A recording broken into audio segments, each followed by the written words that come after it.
Prayer.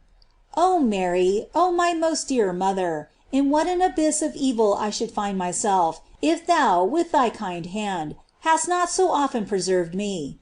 Yea, how many years should I already have been in hell, if thou, with thy powerful prayers, hadst not rescued me? My grievous sins were hurrying me there. Divine justice had already condemned me. The raging demons were waiting to execute the sentence. But thou didst appear, O mother, not invoked nor asked by me, and hast saved me. O my dear deliverer, what return can I make thee for so much grace and so much love? Thou hast overcome the hardness of my heart, and hast drawn me to love thee and confide in thee. And oh, into what an abyss of evils I afterwards should have fallen, if thou, with thy kind hand, hast not so many times protected me from the dangers into which I was on the brink of falling! Continue, O my hope, continue to save me from hell, but first of all from the sins into which I might fall again.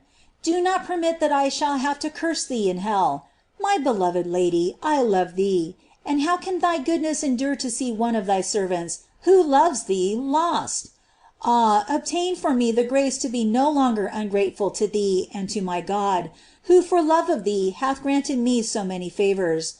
O Mary, what dost thou say to me? Shall I be lost?